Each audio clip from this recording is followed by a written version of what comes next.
അച്ചു ഇതെന്താ നീ ഷർട്ട് എന്താ ഈ ഷർട്ട് ഇട്ടോണ്ട് പോയാ മതി. ഞാൻ കഴുകി വെച്ചാണ്.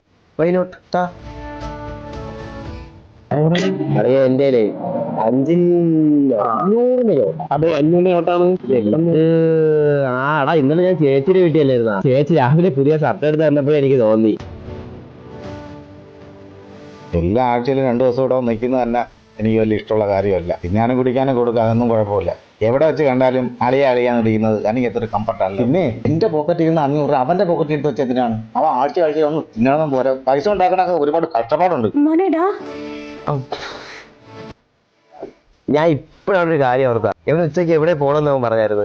ഞാൻ കൂടെ പോയിട്ട് വരാം. എടാ നീ വിഷമിക്കൊന്നും വേണ്ട. അളിയ എന്തെങ്കിലും ദേഷ്യം വന്നപ്പോ എന്തെങ്കിലും പറഞ്ഞതല്ലാതാ.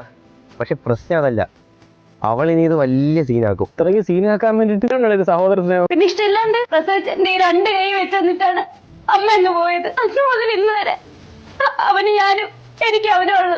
അച്ഛനും അമ്മയും മരിച്ചിട്ട് ഇന്നേ വരാം അവൾ എനിക്ക് ഒരു കുറവും വരുത്തിയിട്ടില്ല. അപ്പം കല്യാണം കഴിഞ്ഞ് വേറൊരു വീട്ടിൽ പോയത് വെച്ചിട്ട് അവിടുത്തെ ചേച്ചി അല്ലാണ്ടാവും. അവൻ ഈ ലോകത്ത് സ്വന്തം ബന്ധം എന്ന് പറയാൻ നമ്മൾ മാത്രമേ ഉള്ളൂ. ഈ അച്ഛനും അമ്മയൊക്കെ മരിച്ച പിള്ളേർക്ക് സ്വന്തം ചേച്ചി എന്ന് പറയുന്നത് അമ്മയാണ്.